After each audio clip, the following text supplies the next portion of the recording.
Learn English through story. The Silent Musician.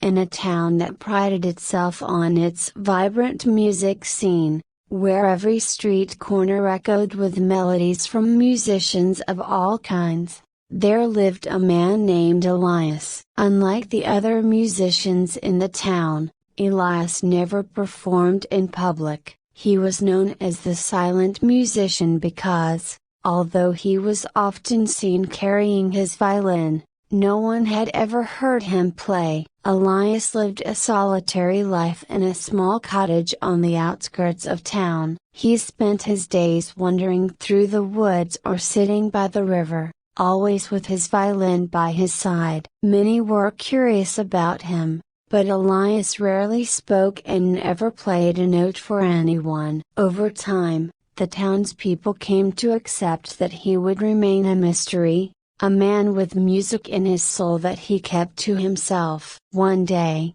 the town announced a grand music festival, an event that would bring musicians from all over the region to showcase their talents. The festival was the highlight of the year, and everyone in town was excited. Musicians practiced day and night, preparing to impress the crowds with their skills. As the festival approached, whispers spread about Elias. Will he finally play?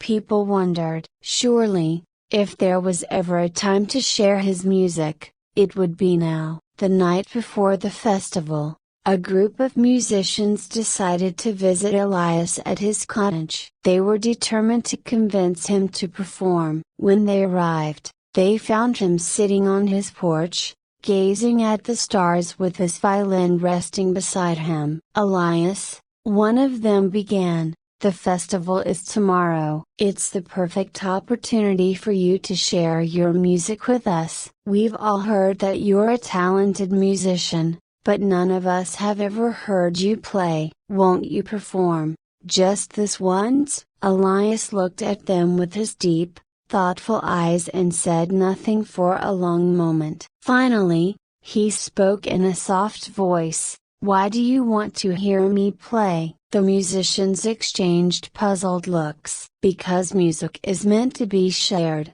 another musician replied. "It brings people together, and your music could be a gift to the entire town." Elias smiled faintly, but there was a sadness in his expression. "Music is indeed a gift," he agreed. "But not all gifts need to be shared with the world. Some are meant for the soul alone." The musicians were taken aback by his words. "But why?"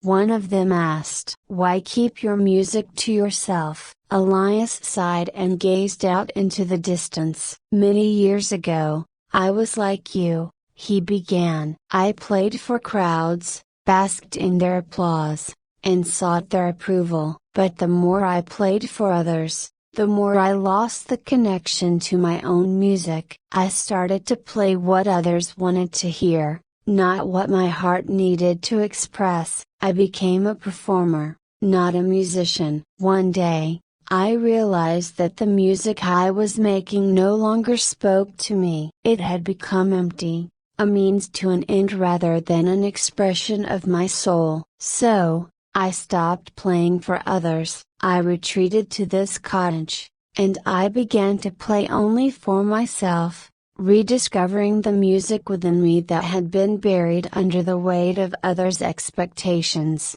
He looked at the musicians, who were listening intently, and continued, "I understand the joy that comes from sharing music with others, but for me, the true joy comes from the music itself, from the notes that resonate within my heart. I have found peace in this solitude, in the quiet harmony of my own melodies." The musicians were silent, contemplating Elias's words. They had always believed that music was meant to be shared, that its purpose was to bring joy to others. But Elias's perspective was different. He saw music as a deeply personal experience, something that didn't need an audience to be meaningful. After a while, one of the musicians spoke up. "I think I understand," she said quietly. You've found something in your music that goes beyond performance. It's become a part of who you are, something sacred and personal. You're not playing to impress or entertain, you're playing to connect with yourself. Elias nodded. Exactly. My music is a reflection of my soul, and in that reflection, I find clarity and peace. Sharing it with others might change that, it might make it something different, something less true to who I am. That's why I choose to keep it to myself. The musicians were touched by Elias's words, and though they had hoped to hear him play, they respected his decision. They realized that music, like any form of expression, could serve different purposes for different people. For Elias, it was a means of self-discovery and inner peace, and that was just as valid as any other reason to make music. The next day, the festival began with great fanfare. The town square was filled with the sounds of drums, guitars, and flutes. Musicians from near and far played their hearts out, each one eager to share their passion with the crowd. But even as the music swelled and the crowd cheered, there was a sense that something, or someone, was missing. Many glanced toward the edge of town, where Elias's cottage stood. They knew he was there, perhaps listening, perhaps playing softly to himself, and though they couldn't hear his music, they felt its presence, a silent melody that wove through the air, connecting them all in an unspoken harmony.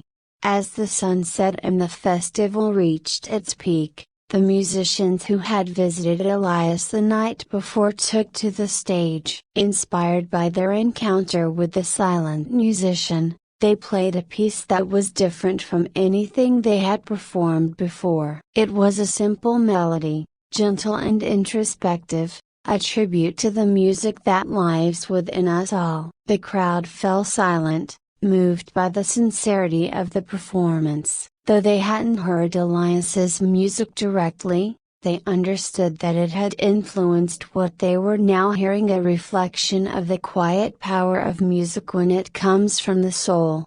When the festival ended, the town was abuzz with talk of the performances. But amidst the excitement, there was also a newfound respect for the silent musician and his choice to keep his music private. They realized that music didn't have to be loud or public to be powerful. Sometimes, the most profound melodies are the ones we play just for ourselves, in the quiet moments when no one else is listening. Elias continued to live in his cottage, playing his violin by the river or in the woods, his music a private solace. But the town no longer wondered why he remained silent. They understood that his music, though unheard by them, was a vital part of the harmony that made their town a special place. And in that understanding, they found a deeper appreciation for the diverse ways in which people experience and express their inner worlds. Elias had taught them an important lesson, that the value of art lies not just in its ability to be shared, but also in its power to connect us to ourselves. And in respecting that connection, they had all become a little more attuned to the silent music within their own hearts. I hope you enjoyed the story. If you enjoyed, then please like and share this video, and don't forget to subscribe our YouTube channel. Thank you for watching.